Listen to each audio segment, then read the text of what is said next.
இப்போ வந்து அண்ணாமலை அண்ணாக்காக நான் சென்னையிலேருந்து வரேன். அவரோட ஸ்பீச் ஒரு ஸ்பீச்சும் வந்து ஒருத்தரையும் நல்வழிப்படுத்துகிற ஸ்பீச்.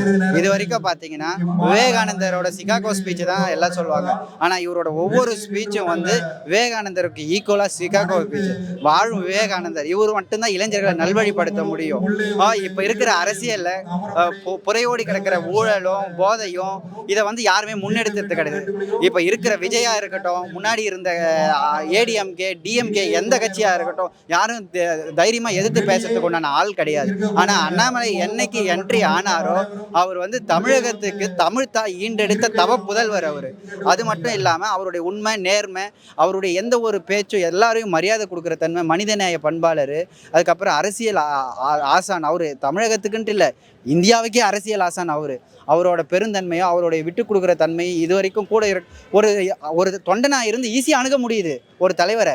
எந்த தலைவரை அணுக முடியுது இந்த காலத்தில்? விஜயை போய் நம்ம அணுக முடியுமா? இல்லை கலைஞர் ஸ்டாலினை போய் அணுக முடியுமா? கிட்ட கூட பார்க்க விட மாட்டாங்க. ஆனால் ஒரு தலைவர்ன்ற போது ஒரு மெசேஜை ஒரு ஃபோனோ பண்ணால் உடனே அடுத்த நொடி பார்த்துட்டு அந்த காலை பார்த்துட்டு எடுத்து பேசுகிறாரு. அந்த மாதிரி ஒரு நல்ல தலைவர், ஒரு நல்ல வழிகாட்டி. எங்களுக்கு வந்து பெரியவங்க சின்னவங்க இன்றைக்கும் சென்னையில் நிறைய பேர் வீட்டில் பார்த்தீங்கன்னா நாங்கள் ஓட்டு கேட்க போகும்போது சொன்னாங்க, எங்கள் வீட்டில் எல்லாமே வந்து அண்ணாமலைக்காக தான் பிரார்த்தனை பண்ணுறோம், மோடிக்காக உலகத்தில் எல்லாரும் பிரார்த்தனை பண்ணுறாங்க, ஆனால் தமிழ்நாட்டில் யாரும் கிடையாது, அண்ணாமலைக்கு நாங்கள் பிரார்த்தனை பண்ணுறோம் அப்படின்ட்டு. அந்த அளவுக்கு ஒரு மக்கள் அன்பை சம்பாதிச்சிருக்காரு, மனித நேயத்தை வளர்த்துருக்காரு.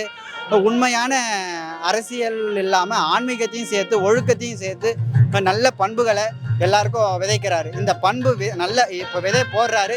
இந்த விதைக்கு எல்லாரும் உறுதுணையாக இருக்கணும். நம்ம வந்து தமிழ்நாட்டுக்கு வந்து இவரை வந்து ஒரு பொக்கிஷமாக ஒரு தமிழ் தாய் ஈண்டெடுத்த தவ புதல்வர், தமிழ் அன்னை போல இவர் வந்து நம்மளுக்கு தமிழ் காவலர். கம்பன் போலையும் பாரதியார் போலையும் திருவள்ளுவர் போலையும் தெளிந்த ஞானம் கொண்டவர். அதனால இவர் நம்மளுக்கு வேணும் கண்டிப்பாக. இவரை யாரும் துதிப்பாடல, ஆனால் இவரை உலகமே கொண்டாடுது. இப்போ கூட ஃபெட்னா அமைப்பு, ஆனால் மோடி வாத்து சொல்லுவாராம், இவர் மேலே வந்து இவர் போறாருன்ட்டு இவர் இந்து விரோதிகளுக்கு எதிரானவர் சொல்லுவாராம். அது எப்படி? அது காமராஜர் போல ஆட்சி கண்டிப்பாக வரும். காமராஜரை விட சிறந்த ஆட்சியை கொண்டு வருவார் இவர். அது உண்மையான உறுதி.